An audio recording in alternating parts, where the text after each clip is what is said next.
Fala galera do canal Gold, episódio imperdível hoje. Vamos trazer o ex-jogador de futebol com passagens por Corinthians, Vasco, fez o nome dele do Palmeiras, jogou muito no Porto de Portugal, hoje inclusive mora lá, é comentarista da TV Porto, pai de atleta e é dono de escolinha de futebol aqui no Brasil. Tenho o prazer e a honra de chamar de amigo o nosso convidado de hoje, Rubem Júnior. Espero que vocês gostem.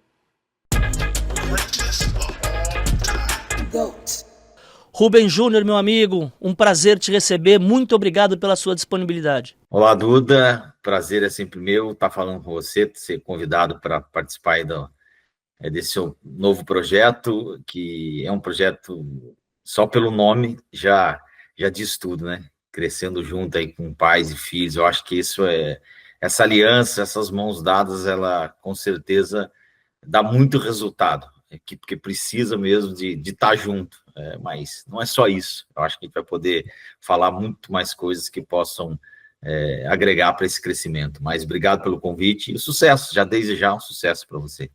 Obrigado, Rubens. Cara, vamos lá no comecinho, o Rubens criança, tá? Que obviamente, provavelmente, eu acho, não tinha ainda a expectativa de onde ia chegar. Mas me diz qual é a sua primeira lembrança de esporte, seja ele qual for, imagino que seja futebol, mas seja ele qual for, qual é a tua primeira lembrança de esporte na tua vida? É que o esporte, você me falou, a carreira da gente são muitas lembranças, né? Mas claro que a infância, eu acho que principalmente para jovens que estão começando, passa por história, né? Eu sempre digo que cada jogador tem uma história, cada jogador vive uma história. E quando a gente entende que viver a sua história é uma coisa especial sua, você começa a olhar para a tua vida e ver que foi construído algo. E a minha história, ela começa também, acho que com muitos jovens, com aquela vontade de jogar futebol imensa, né, mas não sabendo ainda se tem qualidade, se tem condição, se tem potencial, se poderia virar um atleta profissional, mas o que a gente pensa quando a gente é criança, principalmente, que eu vou falar mesmo lá da infância, Sim, quando eu realmente descobri que eu talvez poderia ser um jogador de futebol. Eu devia ter meus 9 anos, apesar que essa idade hoje já tem muitos meninos hoje na base, mas no meu tempo ainda era muito novo para se aventurar, para seguir essa profissão, e eu jogava futebol de rua, como muitos já jogaram e jogam até hoje. Eu gostava de jogar futebol de rua, e tinha uma padaria do lado. A gente sempre imagina que o dono da padaria é o que tem mais condição de patrocinar. É sempre assim nos bairros, né? Na periferia, nos bairros mais simples, nas cidades, assim, sempre tem os comércios locais que apoiam, vamos dizer assim, alguns projetos, alguns jogos e alguns momentos. E eu me recordo que a gente tinha um campeonato na cidade de 8, 9 anos, e tinha esse patrocinador, me chamou para ir para jogar, e eu falei com meus pais, vou jogar futebol ali, já volto. E meus pais achando que eu ia lá jogar futebol só, e de 1 hora, 2 horas eu estava de volta, e eu passei o dia inteiro e ninguém me achava e meus pais me procurando na cidade, não sabia para onde eu estava, e já furiosos, vamos dizer assim, né? E naquele tempo a gente se batia ainda. Sim. Hoje os pais não batem muito, né? Mas naquele tempo a gente apanhava, né? Quando chegasse em casa atrasado. E eu saí de manhã para jogar, e eu também não sabia, porque era muito novo, como jogar, me levaram e eu foram dando lanche para mim, eu fui jogando futebol, e chegamos no final do campeonatozinho no bairro lá, desse futebol quase que de salão, que é esse futebolzinho pequeno. E eu fui lá o artilheiro, marquei bastante gols e tudo mais, só que eu passei o dia inteiro fora de casa. Você imagina meus pais, uma criança de 9, 10 anos, desespero deles atrás de mim na cidade, não sabia por onde eu andava, porque não tinha telefone celular, né? Já só para... Sim, não tinha como encontrar, né? Nessa altura, você saía de casa, naquela época sair de casa era só quando, né, se voltasse mesmo, não tinha como se comunicar. E eu não tinha comunicação, joguei. Eu me recordo que meus pais brincam comigo, quando a gente pensou que ia te dar um castigo ali, puxão de orelha e te deixar travado. Eles falaram que me viram aquela imagem de eu vindo com o troféu, toda a gente me carregando na rua, e eu vindo com o troféu, assim, todo feliz. E aí ele passou toda a raiva, passou toda a vontade de bater, de castigar, e foi isso que aconteceu. E todos os amigos, toda a gente, seu filho joga muita bola, seu filho é muito bom, salvou nós, somos campeões com ele. E meu pai falando que essa emoção foi curiosa. Eu acho que isso já acaba mostrando, de certa forma, a importância dos pais. Olha só, né? A gente já vê que naquela altura, uma situação que poderia ali ter um impacto dentro de casa, com meus pais, de briga e apanhar e ser castigado, e eu estava errado, obviamente, porque eu saí, mas a criança, a gente não tem noção, né, daquilo que está lá fora. Acabei indo, fui campeão, e toda a gente ali falava que meu pai tinha que investir em mim, e eu acho que ali foi o ponto que eu, como criança já, e meus pais também sentiram e falaram assim, olha, vamos ver, vamos começar a pensar em você realmente jogar futebol. E a partir daí, como é que foi essa relação com os teus pais no sentido do futebol mesmo? Não, obviamente, relação filho só e pai, mas eu digo em relação ao assunto futebol na tua vida. Como é que passou a ser para eles? O que você lembra disso, Rubens? É porque aí depois desse episódio, vamos dizer assim, meus pais começaram a entender que eu gostava muito, que eu tinha qualidade, e foram me levar no clube local. É super natural. A primeira coisa que os pais fazem hoje, eu acho muito bem, até por causa de estudo, até por causa de educação, até por causa do cuidado, até porque ainda eu acredito que quanto mais tempo os pais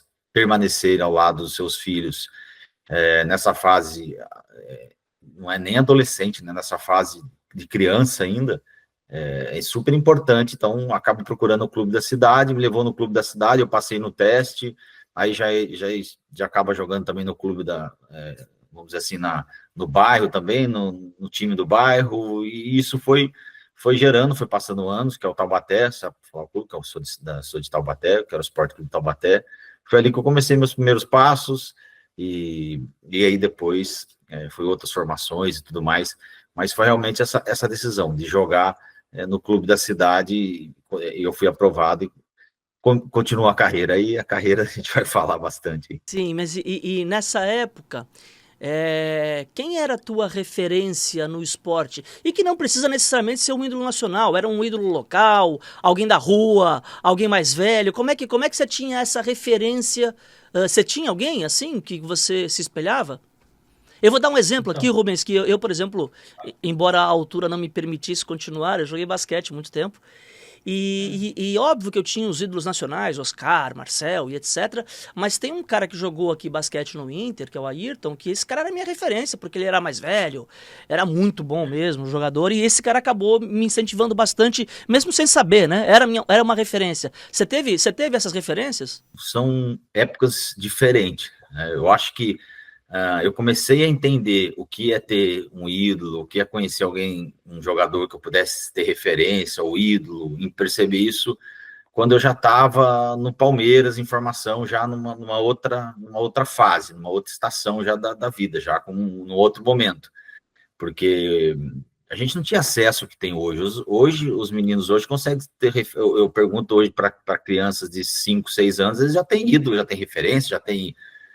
E Sim. nós não tínhamos acesso, então não existia hoje que existe canais esportivos, seja pago, seja aberto, rede social, Você com tinha bem menos acesso, né? não tinha acesso, era quase impossível para a gente assistir um jogo de futebol mesmo, vamos dizer assim, falando de São Paulo, de onde que eu via, Corinthians, São Paulo, Palmeiras, era raro a gente assistir esse jogo em TV aberta, e até as condições da televisão e tudo mais era muito difícil. Então, era difícil criar, mas eu comecei a perceber isso quando eu fui fazer formação no Palmeiras. Aí sim, aí ali eu já comecei a ter alguns ídolos, algumas referências de alguns jogadores que eu olhava e tentava imitá-los, ou tentava imaginá-los, querer ser igual a eles. Eu acho que isso hoje, agora passando isso, hoje eu tenho uma outra visão sobre isso, e a gente está aproveitando que a gente está batendo um papo aqui, realmente, que essa mensagem possa chegar para pais, para atletas, enfim, para outras pessoas que são ligadas ao esporte, que vão também orientar outras crianças, outras pessoas, saber separar isso, principalmente nas crianças, né? O ídolo e a referência.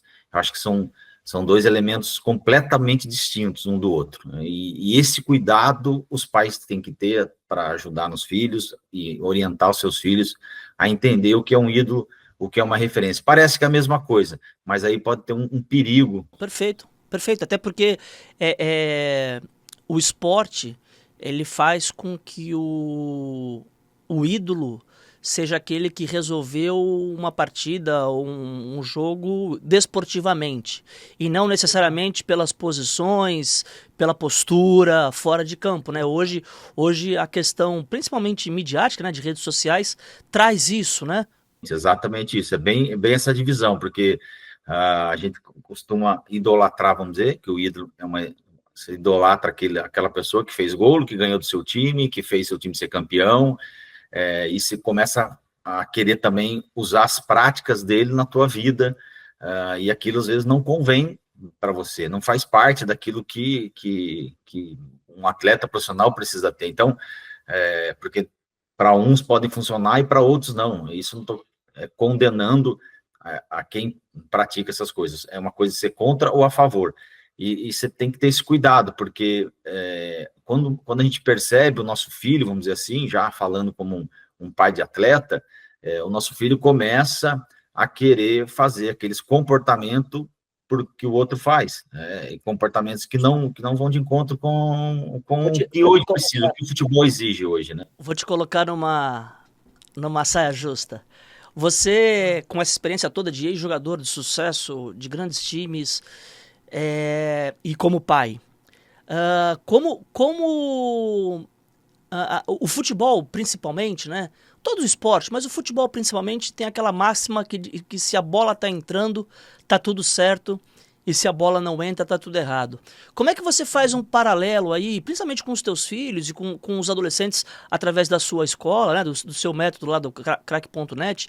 Como é que você põe isso numa balança? Como é que você consegue passar para eles essa mensagem? Porque o mundo do futebol, principalmente o de alto nível, né? E aí eu tô falando dos subs 17 em diante, 18, tem muito essa cultura, né? Porque a bola entrou, você pode tudo, a bola não entrou, você não pode nada. Como é que você faz esse paralelo aí para tua vida e como é que você mantém isso vivo na cabeça dos seus filhos e das crianças que você orienta?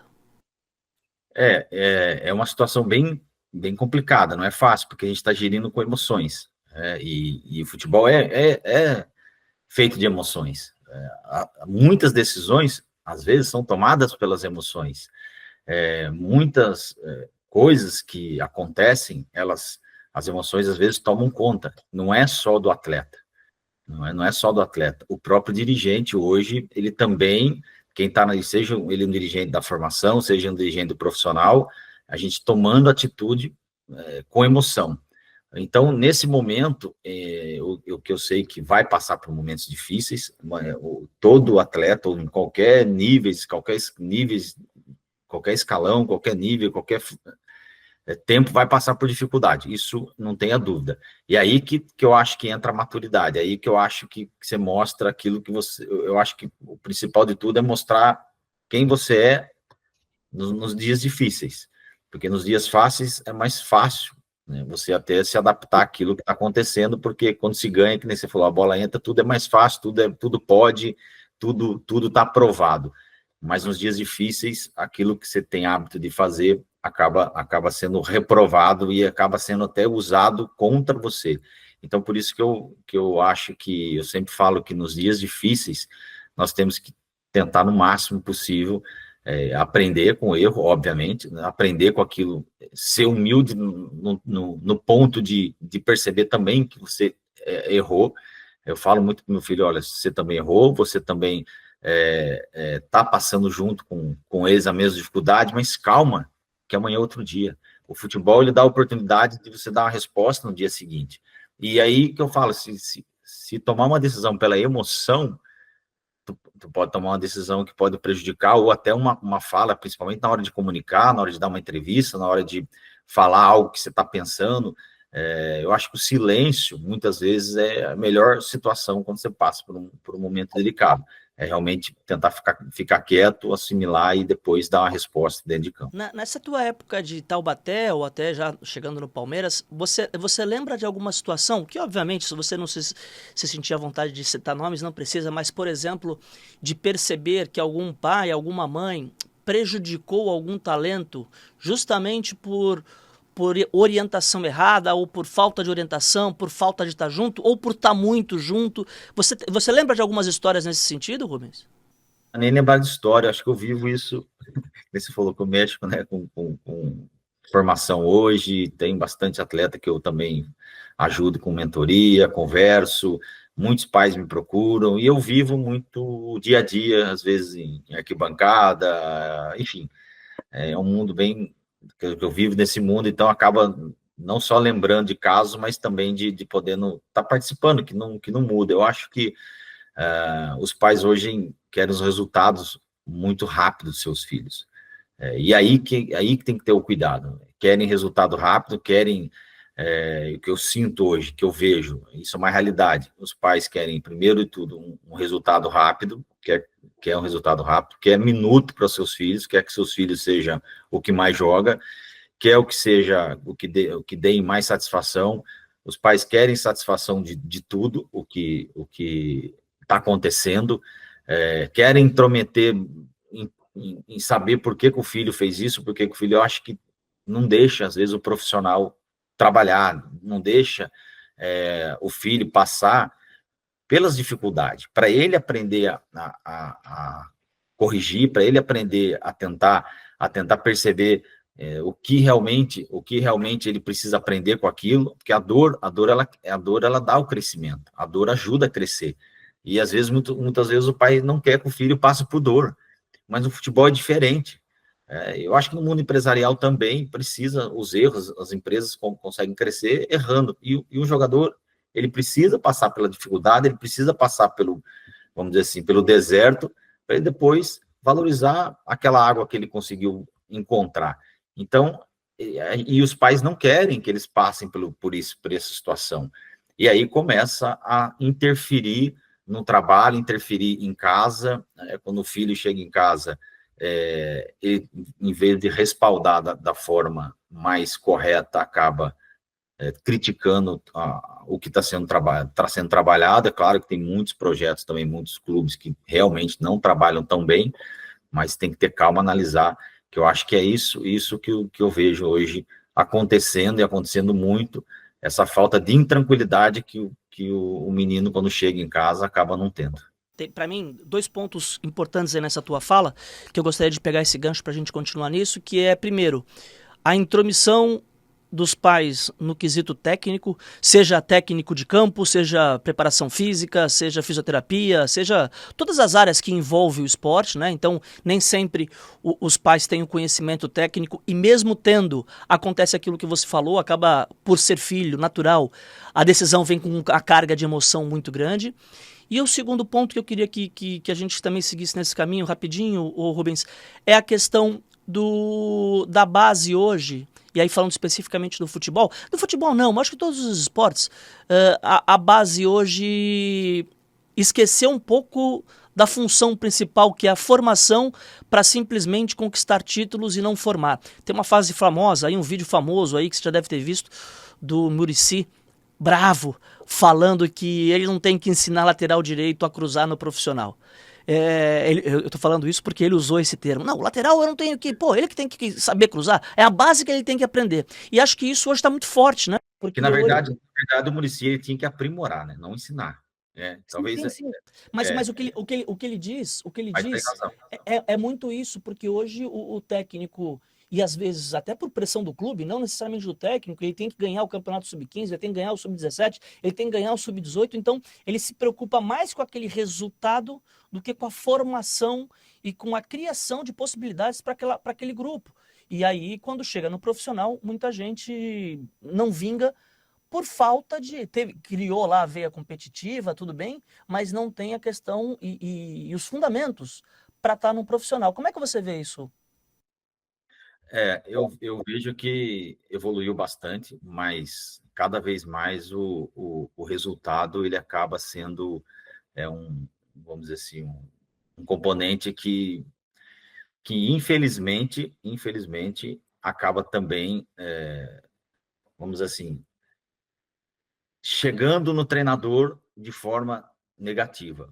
Do que sentido que eu estou dizendo isso? Eles também não têm da direção ou de quem comanda o apoio para formar.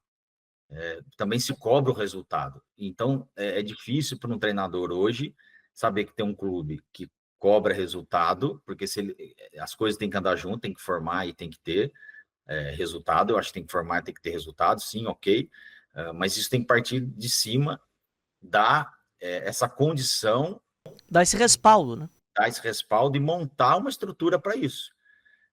De que certa forma, isso, lógico que nós estamos falando hoje de clubes que têm condição, para você ter hoje um psicólogo, para você ter hoje, vamos dizer assim, analistas, para você ter hoje mais treinadores, mais opiniões, mais diretores, mais pessoas junto na formação, não é qualquer clube que tem. Então, muitas vezes, há clubes que fica lá o treinador ou mais 2 treinadores só e siga o treino que siga e acaba não focando nisso.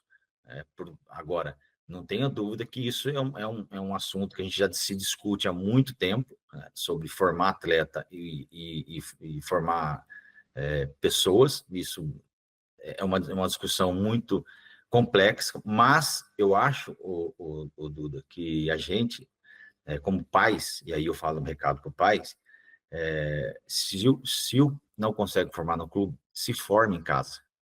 Se forme em casa, sabe? Eu acho que a gente tem um papel hoje, nossos pais, que a gente não pode passar essa responsabilidade para o clube. Porque eu acho que isso é uma coisa que nós vamos brigar, vai dar morro em ponta de faca, e o clube vai andar sempre assim. Poucos vão tentar melhorar isso ou aquilo, mas a maior formação do atleta é em casa. Eu acho que em casa, se ele não consegue ter no clube, eu acho que esse papel o pai pode fazer. O que o pai não pode fazer é treiná-lo, é falar para ele o jeito que ele tem que fazer no campo, é falar como é que é a tática, e está se invertendo.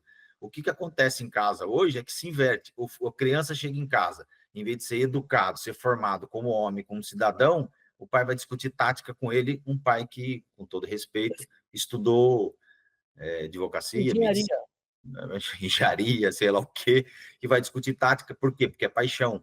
Então, é onde eu falo que tem que tirar essa emoção, essa paixão, e discutir valores com o filho, discutir princípios com o filho em casa, atitudes, comportamentos, disciplina, comprometimento. Isso que eu vou discutir. Como você está sendo dedicado, você está sendo disciplinado, é isso que eu vou discutir com meu filho. Como você está respondendo aos problemas que tá te causando. E aí sim, nós vamos ter no clube formando um atleta e em casa formando uma pessoa. Perfeito, perfeito. Essa análise eu não tinha visto ainda dessa forma, mas é verdade, a gente está invertendo, né? Tanto que você vê, é muito comum hoje os clubes escolherem atletas por questão disciplinar, comportamental, quando na verdade deveria ficar restrito ao clube a questão técnica, já que a questão comportamental e disciplinar tem que vir de casa, né? Então isso já deveria ser um pré-requisito. Muito boa análise. Voltando um pouquinho ali pro teu início, o Rubens Júnior nunca teve um plano B, né, de outra carreira. Quando você viu, você já estava no futebol e falou, e é isso aqui que eu quero e vou, né? Você nunca pensou em outra carreira, nem naqueles momentos ali de finalzinho de base, que aquele funil aperta demais ali no final da base, né? Que você tem, eu brinco bastante, né? Porque você tem um elenco ali no sub-18 da vida, tal. Você tem 18 estrelas, 20 estrelas, todo mundo se achando o máximo. E no estágio seguinte passa 1, 2, 3 quando passam, né? Como é que você nunca teve um plano B? Então, eu nunca permiti ter plano B. Eu acho que o plano B não é ruim para qualquer outro tipo de sonho ou de profissão. Agora, no futebol, o plano B, eu sou contra o plano B. Então, não me permite ter o plano B. Porque uma coisa é pensar como uma pessoa, um empresário, como um mundo empresarial, uma coisa, aí sim, nós temos que ter plano B, plano C, se eu não investir aqui, eu vou investir lá. Eu acho que a mentalidade tem que ser outra. Para atleta, a mentalidade ela tem que ser outra. E eu eu provo isso, né? E eu consigo provar isso de uma certa forma simples, que é o que mais o treinador pede para um atleta, o que mais se exige de um atleta de alta performance, porque todos os atletas que entram, ele entra para ser alta performance, ele não entra para ser um jogador mediano, ele tem que entrar para competir, então todos os atletas pensam dessa forma, e o que mais se cobra, o que mais se pede, o que mais os treinadores querem de um atleta? Foco.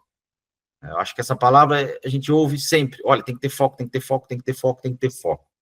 Ok? Então, o que eu tenho que ter foco? Eu acho que eu tenho que gastar minha energia com o meu trabalho, com a minha profissão, que é atleta.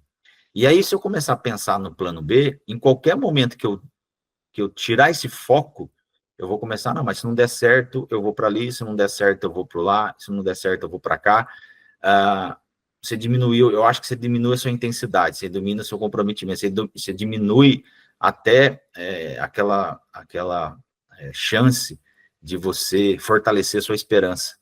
Eu acho que quando você diminui sua esperança, porque você já está entrando no plano B, você também está diminuindo a chance disso. Então, eu acho que quando você chegar nos 21, 22, 23 anos, e aí sim, naquele momento, você viu que as coisas não andarem, aí de repente você tomar uma segunda decisão e ir para um plano B da vida, tem muito tempo para estudar outras coisas, para seguir outra carreira, para fazer não sei o que, mas eu acho que até os 23 anos de idade, eu acho que é uma idade que eu acho que ali você consegue ter maturidade, entendimento e já passou um percurso e conseguir ler a sua carreira para falar assim, agora talvez é melhor ir para um plano B, que eu vou se dar bem. E tem exemplo de um monte de jogadores aqui, que eu não vou fazer propaganda de empresas aqui, mas tem muitos ex-jogadores com 23 largaram de jogar futebol e são grandes empresários hoje, vivem em outro ramo, fazendo outras coisas, porque quando chegou nos 22, 23, viu que não ia dar, olha, eu vou seguir outra carreira. Aí sim, aí eu sou a favor. Mas até esse período... E se acha que, sem citar nomes, mas esses exemplos aí que você pensou, o quanto que o futebol os ajudou nessa carreira empresarial depois? Quanto que a formação no futebol os ajudou? Eu penso que se ele triunfou como empresário e não como jogador, a base foi como atleta, porque ele teve disciplina, ele teve fidelidade, ele gerou amigos, ele foi dedicado, ele foi disciplinado, ele foi, de certa forma, talvez, não um ídolo, mas uma referência para muitos, que é aí que eu entro naquele lado referência, olha, esse jogador aqui, ele não foi um ídolo, jogador que marcou gols, que vingou, mas como referência, eu quero ser igual a ele. Nós temos que entender que a referência nossa, ela tem que ser com quem tem princípios corretos, não com aquele que simplesmente chegou, porque ele chegou às vezes porque o talento dele supera tudo isso, supera qualquer tipo de situação que acaba, vamos dizer assim, ele se dá o luxo de não ser comprometido, às vezes, se dá o luxo de não poder ser profissional, mas a qualidade técnica dele é tão acima do normal que ele pode até passar por isso. Aquela velha história que a gente fala, né, que os jogadores sempre falam, aí, que passarinho que acompanha morcego, né, de cabeça para baixo, porque exatamente nesse sentido, porque senão ele entra naquela coisa da história, cada um tem a sua história. A gente tem os extraterrestres, né? Aqueles que têm uma condição técnica fora do comum, e alguns, vou dar um exemplo, né? O Cristiano Ronaldo é um que aliou os dois, porque ele tem uma disciplina fora do comum também, né? E eu acho que é isso que mantém ele no alto nível. Você acha que aquela frase que é muito usada, muito até batida, principalmente na internet e tal, que a disciplina vence o talento toda vez que o talento não tem disciplina, é isso mesmo? Eu acho que sim, eu acho que porque por mais que vamos dizer assim, o talento, ele tenha talento, mas ele de certa forma, ele tem um pouco de disciplina, né? Ele teve um pouco de comprometimento, ele teve um pouco de, vamos dizer assim, de algo ali importante. Ele não simplesmente jogar, ele se comprometeu por algum momento. É que aí o nível técnico dele é tão alto que acaba superando. Mas eu acho que aí, por isso que esses ETs, vamos dizer assim, eles são casos à parte. Eu acho que essa frase, ela encaixa para 90%, porque os ETs são, vamos dizer assim, são nem 1% no mundo do futebol. Ela é válida porque ela encaixa em 99% dos atletas, que ninguém né? Nós vamos falar hoje aqui, se eu falar para você, a gente estender a mão aqui, você vai falar, fala 5 ET rápido. Você vai pensar, Neymar, Messi, Cristiano Ronaldo. Cristiano, né? Mbappé, talvez, olha lá, se entra nisso aqui. Aí começam as polêmicas, né? Não é... O Lamine Yamal já tá caminhando para ser também mas não é. Esse cara que você fala assim, que chega e chega ali dentro, independente do como foi o trabalho, ele vai lá e acaba fazendo coisas magníficas dentro do campo, a gente conta no dedo. Então, não estou falando de muito. Por isso que essa frase encaixa. Por isso que essa frase Você deve ter visto na sua carreira vários atletas talentosos que não vingaram, né? Muitos, por causa dessa disciplina. Mas eu acho, Duda, que o que mais hoje se fala, e o que mais é porque hoje estão se valorizando mais isso, hoje está se dando mais ênfase a isso, está tendo mais cuidado com a parte mental. Porque muitos que não vingaram não era porque não tinha disciplina, não era porque não tinha atitude, não trabalhava, não tinha personalidade, não. Eles faziam tudo direito, mas não sabiam lidar com as suas emoções, não sabia lidar com os parentes, não sabia lidar com a família, não sabia lidar com a namorada, não sabia lidar com o dinheiro, não sabia lidar com a fama, porque às vezes um jogador vamos dizer que está lá no sub-15 do Palmeiras, já acha que já jogou, já chegou, o comportamento da família também já acha que o atleta não, meu filho agora é isso, é aquilo, e eu percebo isso no dia a dia, sabe, como muitos atletas que eu às vezes treino, que às vezes estou junto, que às vezes eu vejo, um comportamento eu jogo nesse clube e dá aquele ego, né? Então, por isso que se trata muito essa parte mental, para que isso não possa, isso influencia demais, e aí às vezes não vira jogador, fica para trás, porque não conseguiu ter esse equilíbrio emocional e se perdeu de certa forma.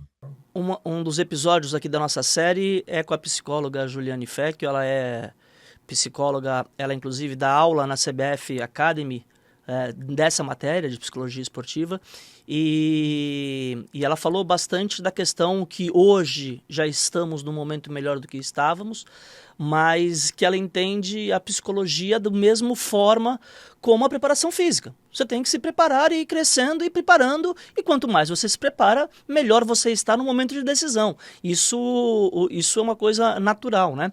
E Rubens, ainda nesse ponto, né, de base, de preparação, você tem uma história, né, muito grande com Portugal, você tá há um bom tempo entre idas e vindas, você está há muito tempo aí em Portugal, e também, obviamente, que você conhece bastante da base do Brasil. Você consegue fazer um paralelo do momento de hoje, de trabalho de base? Quais são as principais diferenças? Tem diferenças entre o trabalho de base em Portugal e o trabalho de base no Brasil? Eu não falaria assim com muita convicção, porque é muito difícil, assim, Duda. Eu falo isso para o meu filho, e é um princípio de vida meu, analisar coisas que eu não tenho acesso, sabe?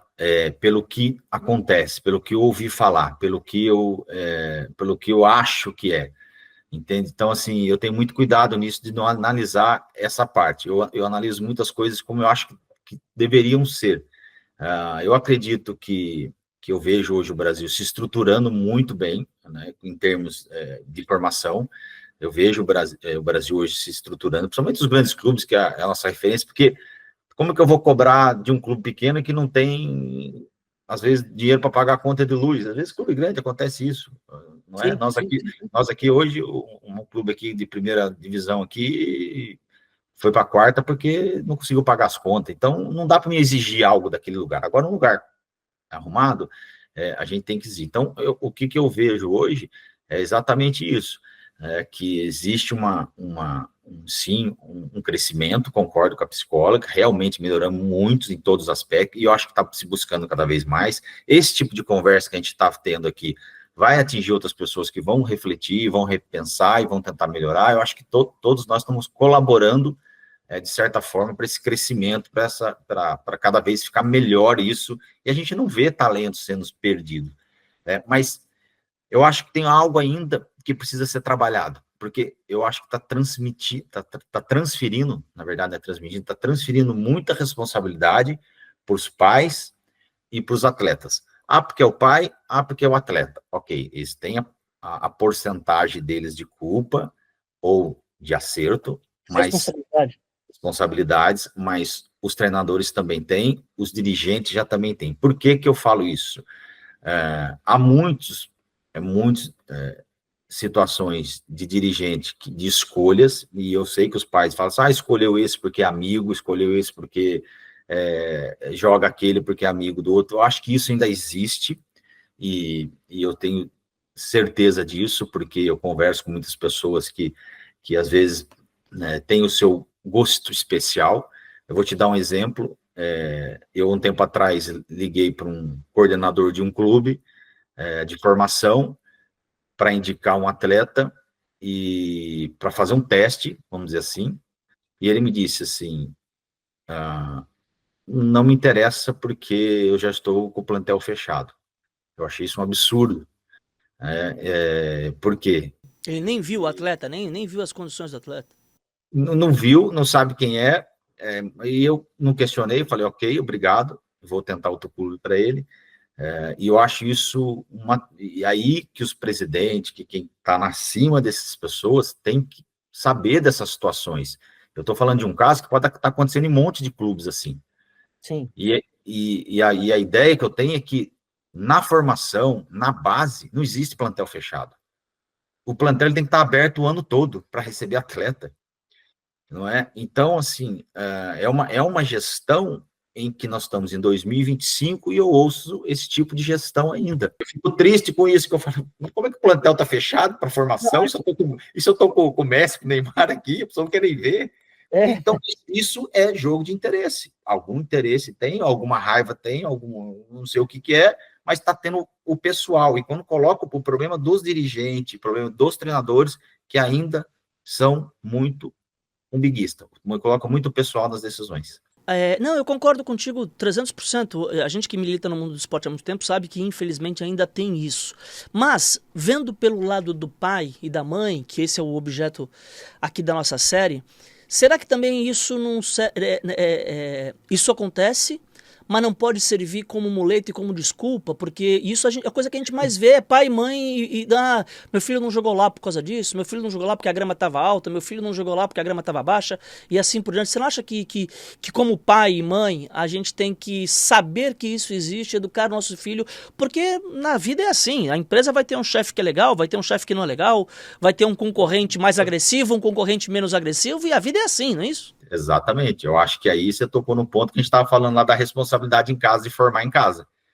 Porque se esse menino chega em casa reclamando e o pai reclama junto e vamos atitude junto, e aquilo vira o quê? A gente não consegue formar aquele atleta. Então, não tenha dúvida que nós temos que... Isso não pode ser desculpa e amuleto. Eu estou referindo uma coisa para melhorar, não pode ser desculpa e amuleto.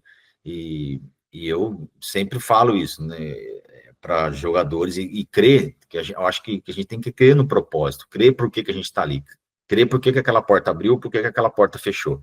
Então, eu, como cristão hoje, eu acredito muito e falo para atletas, a porta que Deus abre, ninguém fecha, e aquele fecha, ninguém abre.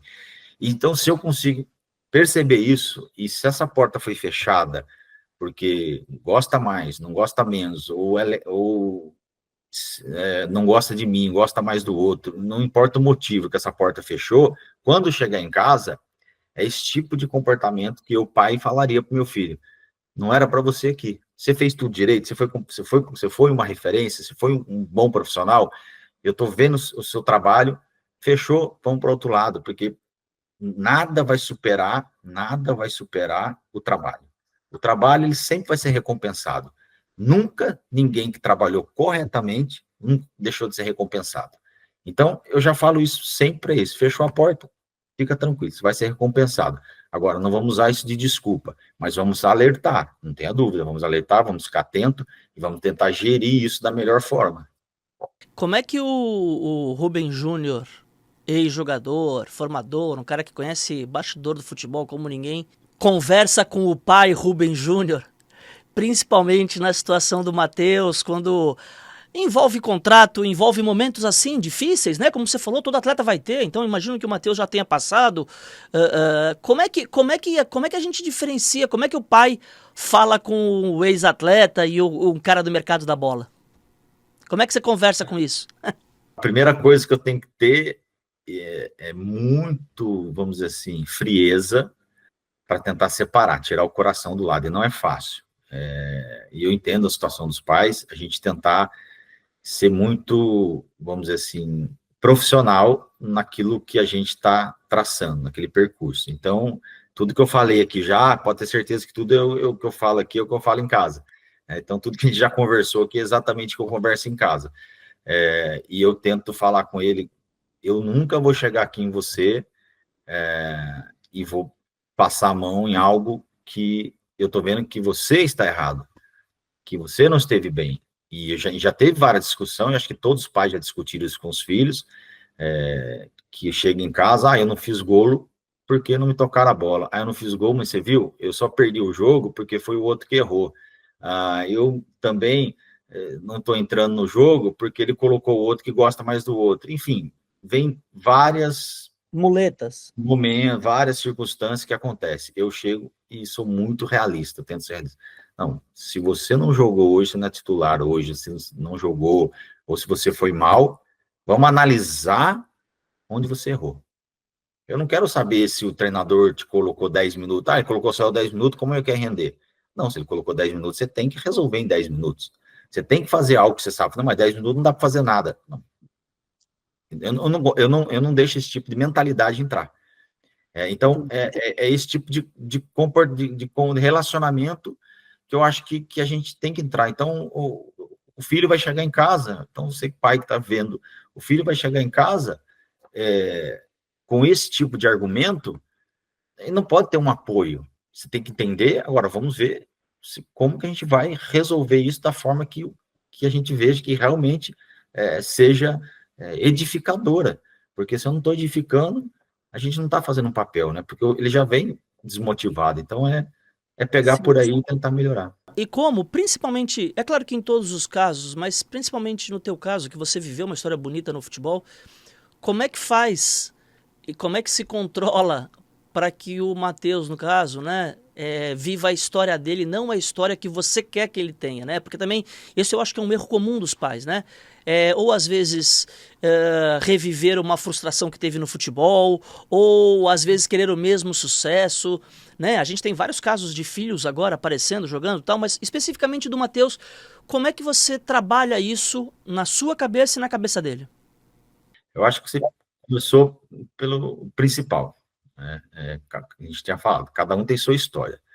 A primeira coisa que eu falo para ele, olha, você pode, hoje a referência dele, vamos dizer assim, é o Alisson, né? Um goleiro que ele tem como referência.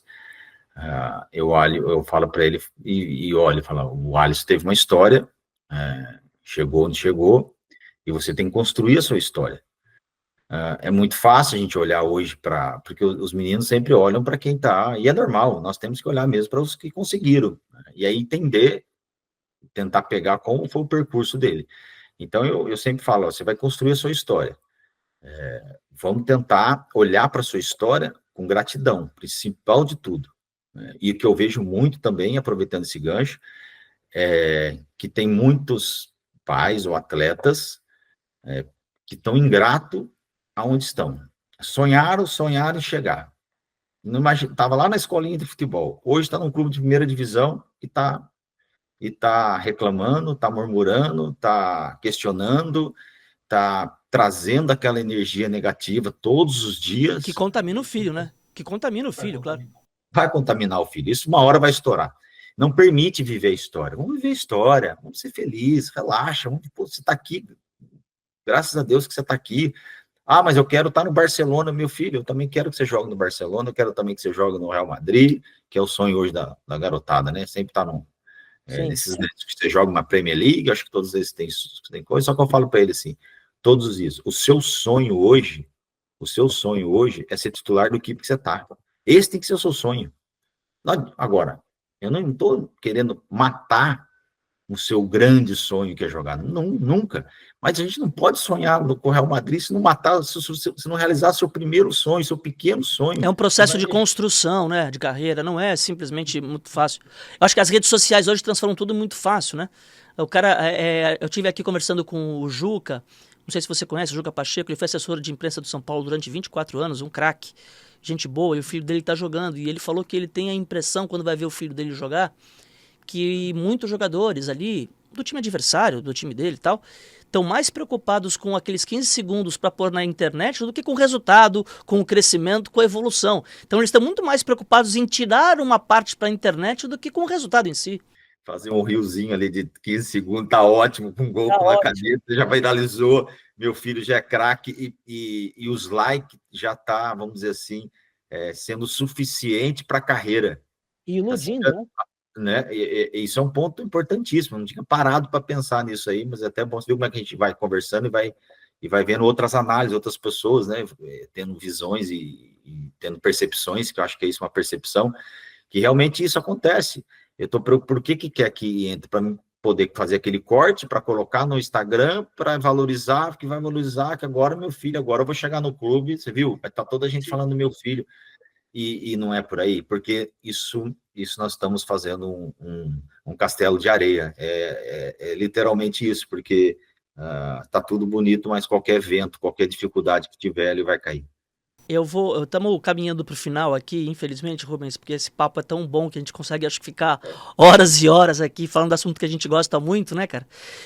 Mas eu quero juntar duas coisas aí que você falou durante a entrevista, que eu não sou tão religioso quanto você é, mas eu acredito muito nessa questão de quando Deus abre uma porta, ninguém fecha, e quando ele fecha, ninguém abre. E você ainda falou que a referência do teu filho é o Alisson, e eu imagino que ele saiba, mas eu acho que é importante a gente dividir a história do Alisson no Inter. Aquela questão de você estar pronto, você estar focado. O Alisson era o quarto goleiro do profissional, eu não sei se você sabe essa história, mas é uma história que eu vi até recentemente com um diretor da época de futebol falando. Ele era o quarto goleiro do profissional, apareceu a oportunidade de jogar no Sub-23, chamaram o terceiro goleiro, ele falou, olha, não de forma muito clara, mas meio que desdenhou, falou, estou no profissional, e na reunião o Alisson levantou a mão e falou, não, eu vou jogar ele como quarto goleiro. O Inter jogou ele, foi jogar pelo Sub-23, treinava no profissional, mas jogava no Sub-23. Resultado, e para não me alongar muito, um goleiro foi expulso, o segundo estava machucado, e o Abel, que era o técnico, o Abelão, na hora de escolher, falou, não, eu vou pegar o Alisson porque ele tá com ritmo de jogo e o terceiro não tá. Bom, o Alisson assumiu, não preciso mais dizer o resto, nunca mais saiu, então ele estava pronto para a oportunidade, focou na carreira dele, decidiu por seguir um caminho e se tornou esse monstro que é hoje, indiscutivelmente, um dos melhores da história do Brasil. Então essa é uma história que me chama muita atenção por isso, de estar focado e atento às oportunidades, né? Eu acho que isso também, meu filho, eu não lembrava direito, meu filho já contou essa história e com certeza ele ia gostar de debater isso com você, porque ele já uma vez falou mais ou menos para mim sobre isso. Agora, é exatamente isso mesmo que aconteceu, e aí tem um ponto-chave, né, o Duda, um ponto-chave que a gente está falando de dedicação, de comprometimento, enfim, de várias situações, mas aí tem uma chave muito grande que se chama orgulho. O Alisson não teve vergonha, porque para quem está no profissional, eles acham que descer para jogar era vergonhoso. Eu vou lá para jogar não sei aonde, é vergonha, eu vou... Não, e ele falou, não, eu tenho foco, eu tenho que estar preparado, se eu descer, eu vou estar melhor preparado, um dia eu vou ter minha oportunidade, sabe que ela vai chegar. Chegou mais rápido do que esperavam, né?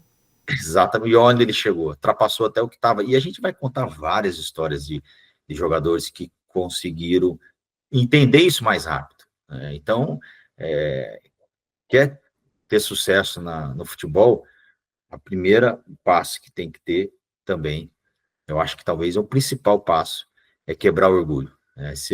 Humildade não é você fazer coisas simples, né? Humildade não é você fazer coisas simples, não, todos nós gostamos de coisas boas, eu acho que isso, nós estamos nesse mundo para desfrutar do melhor dessa terra. Sim. Então, ninguém aqui está a dizer, agora, humildade é você reconhecer que tem pessoas mais capazes, que tem oportunidades, que você precisa passar passos por momentos difíceis, que você precisa dar passo para trás, que você precisa, às vezes, recomeçar algo, que restartar algo, ou você precisa se preparar para uma coisa que vai vir. O que aconteceu com o Alisson foi simplesmente isso, ele quebra o orgulho e é preparado para algo maior. Então, acho que isso Uma das entrevistas aqui, o bate-papo, o Vlamir, que é presidente da Confederação de Atletismo, falou uma coisa que é muito importante. Ele falou que ele como gestor, e ele como ex-atleta de atletismo, ele nunca se preparou para ser melhor que alguém. Ele sempre se preparou para ser melhor que ele, para dar o melhor dele, e ele ia para a competição com essa mentalidade: eu tenho que dar o melhor de mim. E se eu der o melhor de mim, se eu der o melhor de mim, ganhando ou perdendo, eu volto para casa feliz, ou pelo menos confortável. Agora, quando eu não dou o melhor de mim, eu volto para casa, ele falava, eu voltava bravo. Exato, angustiado. Bom, amigo, eu preciso terminar. Eu bato muito aqui nessa tecla de que a gente não tem uma regra, não tem uma porção mágica, né? Se tivesse uma fórmula mágica, todo mundo aplicava. Mas eu queria que você deixasse com essa tua baita experiência no mundo de futebol, em vários, né? Como formador, como pai, como ex-jogador, como comentarista. Como é que você... Que dicas você daria para aqueles pais que não são da indústria do esporte, que estão chegando agora porque o filho está engatinhando, mas está já com alguma possibilidade dentro do esporte? Qual a principal dica que você gostaria de passar para os pais e mães dessas crianças e adolescentes? Que eu acho que eles façam o papel de pai formador, porque a gente estava falando sobre isso, acho que a gente deixou isso no podcast, dentro do que a gente está falando, que se não tiver, e eu acho que mesmo que tivesse capacidade hoje para entender a parte tática, para entender algo de futebol, cada treinador tem a sua visão, tem sua ideia de jogo, tem seu pensamento, e que tudo muda, tenha paciência, porque hoje o que está jogando no seu lugar, o que está no clube, amanhã ele vai embora, amanhã troca o treinador, amanhã muda a mentalidade do clube. E se a gente se atentar a formar a pessoa, o cidadão, o filho, eu acho que está colaborando imenso para a formação dele. Deixa a parte técnica lá, deixa lá o clube cuidar, deixa eles tomarem as decisões dele. Eu sei que não é fácil, mas é possível. E eu acho que nós temos que trabalhar dentro do que é possível. E fazer essa parte, com certeza, vai ajudar muito. Mesmo assim, eu quero ainda intrometer. Contrata um profissional, vai atrás de alguém que tenha conhecimento, um mentor, um treinador, outras pessoas, vai dialogar com outras pessoas, vai antes de tomar decisões, até para aprender, para poder orientar. Eu conheço alguns pais ou mães até que estão fazendo curso, estão fazendo, se profissionalizando, entendendo, entrando no ramo do futebol, na indústria do futebol, para poder orientar o filho melhor nas decisões. Então, eu acho que é melhor do que a gente entrar com suposições. Suposições e imaginações, ela mata o atleta.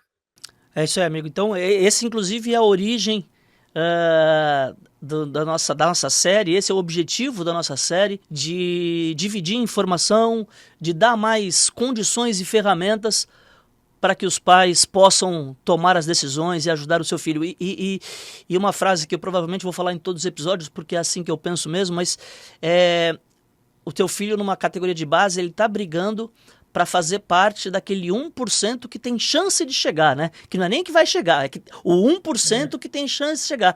Em contrapartida, ele tem 100% de chance de continuar a ser seu filho. Então, essa formação não pode esquecer, né?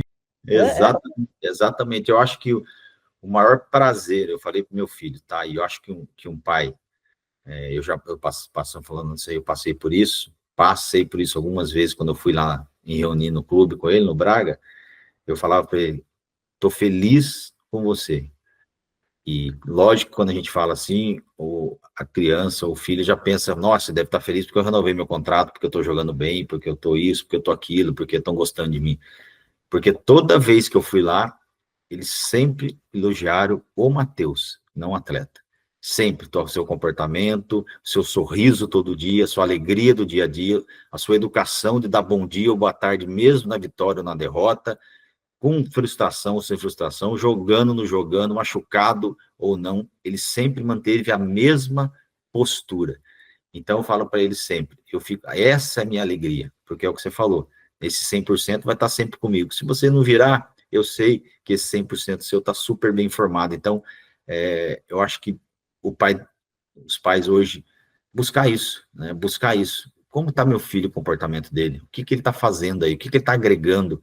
Ele está sendo um bom amigo? Ele está sendo um bom companheiro? Ele está sendo um bom jogador aí? Um bom aluno, quer que seja? Eu acho que é por aí. Boa, amigo. Vou te falar, tem um parceiro, um amigão que tá me ajudando aqui nessa série, que é o Juliano da UON. Ó, vou pôr aqui pra você. Tem um voucherzinho na loja dele aí pra você comprar e manter essa elegância de sempre aqui, ó. Um voucher, eu vou te passar esse voucher aqui para você poder comprar na UON. Tem lojas aqui em Santos, tem várias, é uma loja multimarcas maravilhosa, as melhores marcas do mercado ele tem lá. E ele tem apoiado a gente nessa discussão, nesse projeto, e ele me pediu para dar essa lembrança para todos os meus convidados, e com você, óbvio, não é diferente. Então, a UON é uma loja que vende pelo site, loja física, e que está ajudando a gente. Vou te mandar aí para você poder comprar umas roupinhas bonitinhas aí para usar na Europa, tá bom? Oh, sensacional, pode ter certeza que eu vou comprar, entrego lá no Brasil, que eu tô aqui em Portugal, entrego em casa e assim que alguém vir para cá, eu já trago aqui e com certeza vou usar e fico grato, né, pela sua oferta, fico grato também pela seu convite, por estar aqui com você, por estar participando. A gente é amigo de longas datas, tem muita história ainda aí. As pessoas não imaginam as histórias que a gente tem, né, Duda? Mas é bom que a nossa amizade, ela prevaleceu, e eu acho que é isso que é o mais importante, né? As pessoas que prevalecem na nossa vida, né? Isso é muito legal. Falei que era um episódio imperdível, né, amigos? Falamos sobre a carreira de futebol, mas falamos muito sobre valores, aprendizado, relacionamento humano dentro do esporte. Espero que vocês tenham gostado. Espero vocês também no próximo episódio. Até lá. Grande abraço.